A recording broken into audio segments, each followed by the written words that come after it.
कि इन लोगों से ये बता दो, जितने भी इस मैदान में आए हैं, कि जिन्होंने इमरजेंसी में मंदिरों की मूर्तियां और सिंहासन और चिम्मच और हनुमान जी की मूर्तियां मंदिरों से निकालकर सड़क चौड़े मैदान पर गिरा दी और तमाम लोगों को जेलों में बंद कर दिया, तमाम महात्माओं को सताया, नसबंदी और गर्भपात कर दिए, इनको ये बता दो वो शासन में अब कभी नहीं आएंगे। क्या आप इसको मजाक समझते हैं? ये वही बाबा जी हैं जो इस मंच पर बोलते हैं, वो आपके सामने सब होता है। ये तो आपको आगे पता चलेगा कि शिवजी ने क्या क्या कहा। मैं तो उनसे पूछूंगा कि जितना कहिए उतना इनको बता दूं, और जो ना आदेश दे उसको नहीं बताऊंगा।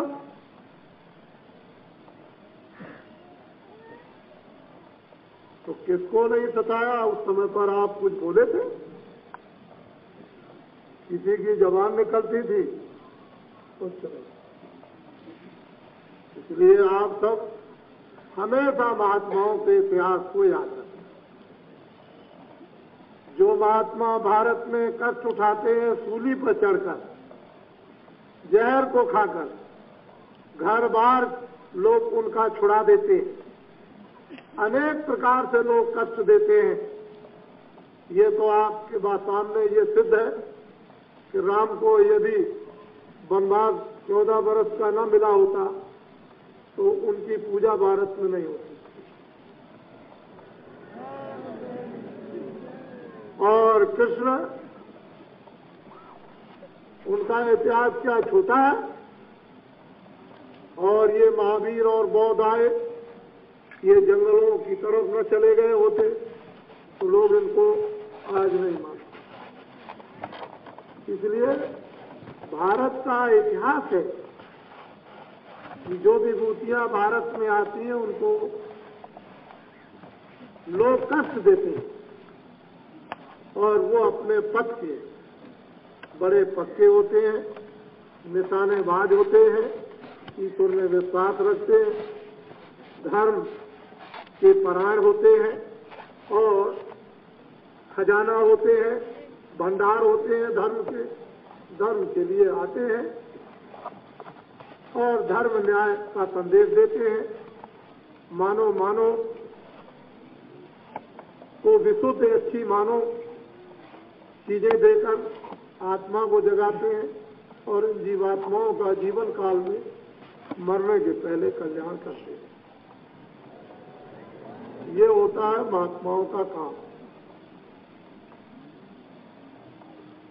31 मार्च 80 के अंत समय तक बाबा जी के 10 करोड़ आदमी हो जाएंगे और माँ बाप के साथ में 4 बच्चे।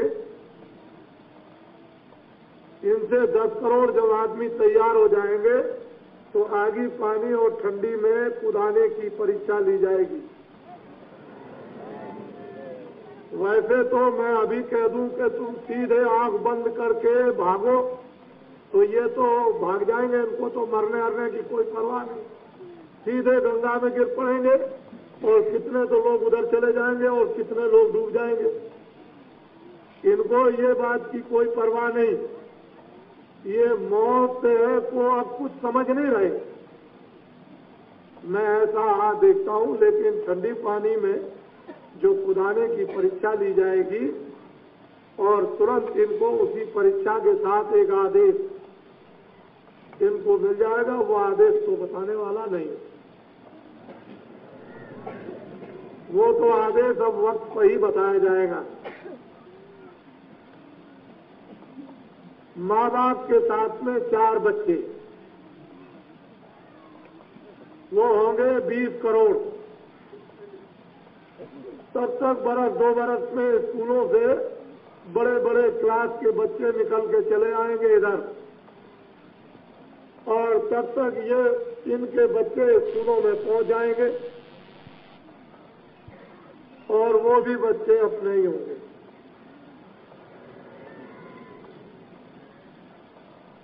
धर्म की स्थापना होगी। मैं तो वैसे प्रार्थना करता हूं और ये सोचता हूं कि लोग अपने विचारों को, अपने कामों को बदल दें, अच्छे नेक काम करें तो बहुत अच्छी और खुशकिस्मती, भगवान की कृपा और खुदा की मेहरबानी, और नहीं छोड़ते हैं तो उन्होंने कहा है कि धर्म की स्थापना, दुष्टों का विनाश, सज्जनों की रक्षा। तीन ही काम होते हैं, धर्म की स्थापना, दुष्टों का विनाश और सज्जनों की रक्षा। बाबा जी ने इसको यूं लिया है कि देवताओं को प्रसन्न कर लिया। उन्होंने ये कहा कि चारों तरफ पहरा मैं दूंगा और बीच में सतयुग के आने का बिगुल बजा दो और साथ ही साथ अच्छाई बुराई इनको बता दो। जब ये बुराई को न छोड़े तो मुझे बता दो।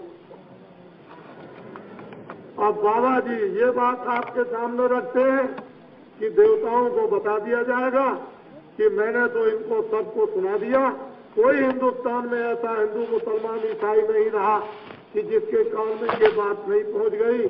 अब इन्होंने नहीं माना, अब आप जाने और ये जाने। फिर आप उस कुदरत का खेल देखिए, फिर उसकी आप लीला देखिए कि कैसा खेल दिखाता है। अभी तक तो न मालूम क्या हो गया होता। जो अयोध्या में और अहमदाबाद में किया है उसकी वजह से बच गए, और नहीं तो अभी तक क्या हो गया होता अगर देवताओं को प्रसन्न न किया जाता।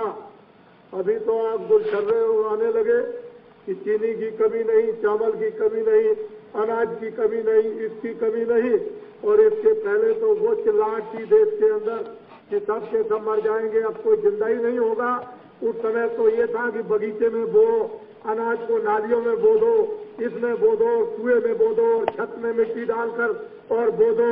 और ये आपके प्रधानमंत्री ने भी कहा था कि क्यारी क्यारी में फूल लगा हुआ हो तो उसमें भी बो दो, नहीं तो आदमी सब मर जाएंगे। और अब इतना अनाज आपके देश में देवताओं के प्रसन्न होने पर हुआ कि आप विदेशों में देने लगे, फिर भी देश में कमी नहीं। आपको मालूम है कि 1 बीघा खेत में 100 मन गेहूं, 100 मन चावल क्या होगा 100 मन गेहूं, 100 मन चावल होगा। समझ रहे हैं कि नहीं? अरे 100 मन गेहूं, 100 मन चावल 1 बीघा खेत में होगा। गंगा जी के उस पार में अकल को रख करके मत आए, अकल साथ ले आए, बुद्धि को साथ रखें। वही नहीं छोड़े आए नाव में, खाली आकर के खोला लेके बैठ गए। बुद्धि से काम लो। बाबा जी क्या कहते हैं, 1 बीघा खेत में 100 मन गेहूं या 100 मन चावल होगा। हमारे शब्दों को आपको सुनना चाहिए। और जिन पेड़ों पर 100 वर्षों से फल नहीं लगते उन पर भी फल लगने लगेंगे। आपको अभी मालूम नहीं है कि जल, पृथ्वी, अग्नि, वायु, आकाश ये क्या क्या चीजें छुपा कर रखे हुए हैं। बड़े बड़े भूख, ये वो काशी है जहाँ हरिश्चंद्र चक्रवर्ती सारे विश्व के बादशाह राजा थे। वो हरिश्चंद्र के वक्त के वो राजा हीरे और मड़िया और तमाम महल सोने और चांदी के, और उनके बुर्जे और कमरों पर जो हीरे लगे हुए थे, क्या वो आपने खा लिए? क्या खा गए? तो क्या हो गए भाई? बड़े बड़े बादशाह, बड़े बड़े महिपत, बड़े बड़े राजे आए, इतना इतना सोना, चांदी और हीरे ये सब इकट्ठे किए, जिनका इतिहास कहता है कि दम दम चमचम शहर चमकते थे। तो किधर चले गए? क्या गल गए? जल, पृथ्वी, अग्नि, वायु, आकाश ये पांचों ने अपने अंचल में सबको छुपा लिया और सब भंडार रखे हुए हैं अपने में। जब इन पांचों देवताओं को प्रसन्न किया जाएगा, तब ये ऐसी बहुमूल्य वस्तुएं